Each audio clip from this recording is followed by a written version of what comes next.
Hello ভাই, আমি এসেছি টেক্সাসের একদম সাউথে। এখানে আমরা যেই জায়গাটায় আছি সেই জায়গাটার নাম হইতেছে মারফা লাইট ভিউইং এরিয়া।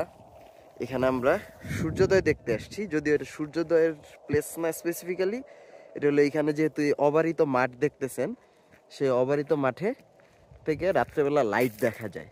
ওটার বিস্তারিত আমি পড়ি নাই, আপনারা সার্চ দিয়ে পড়তে পারেন যদি আগ্রহী হন। এবং এটা অ্যাকচুয়ালি ডেজার্ট এলাকা, টেক্সাসের নিচের দিকে, নিউ মেক্সিকোর একটু সাউথে। আমাদের যদি নর্থে যাই তাহলে আমরা নিউ মেক্সিকো, এবং একটু সাউথে গেলেই মেক্সিকো। এটা হলো আর কি চিহুয়াহুয়ান ডেজার্ট গ্রাসল্যান্ড, মানে এগুলো হলো সব ডেজার্ট গ্রাস এলাকা, খুবই ডেজার্ট।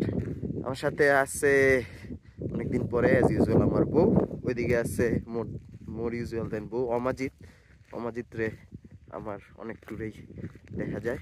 আমাদের সাথে এবার আসছে আকিব আর তানিয়া, যাদেরকে আপনারা পরের ভিডিওতে আরো ভালোভাবে দেখবেন, পরের ভিডিওগুলোতে। ওরা যাই হোক, আমি ঢাকা ইউনিভার্সিটির ফ্রেন্ড, এবং আমরা সূর্যোদয়টা দেখতে হুট করে চলে আসছি।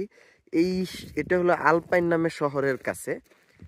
এবং আলপাইন হলো আপনার বিগ বেন্ড ন্যাশনাল পার্কের 1 ঘন্টা আগের একটা শহর। আজকে আমরা যাব বিগ বেন্ডে সকালবেলায়। আমরা যেহেতু কালকে অনেক জার্নি করে আসছি, আজকে ভোরে উঠাই বিগ বেন্ড রওনা দেই নাই। আমরা রাত্রেবেলা বাসায় একটু ঘুমায় নিছি, কিন্তু সানরাইজ যেহেতু প্রায় 8টায় হইলো, সো আমরা সানরাইজ পর্যন্ত একটু ওয়েট করে নিলাম। এবং এইখানে এটা আলপাইন থেকে প্রায় 17 মিনিট ড্রাইভ করে এসে দেখা লাগে। সো আমরা এই লাইট ভিউইং এরিয়াটা দেখে গেলাম।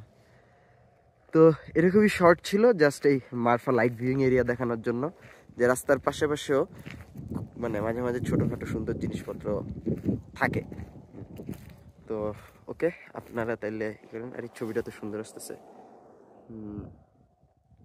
ওকে, আমরা তাহলে পরবর্তী যা বানাবো মারফা লাইট ভিউইং এরিয়া টেক্সাস থেকে। আমাদের তো টাটা, ভালোই।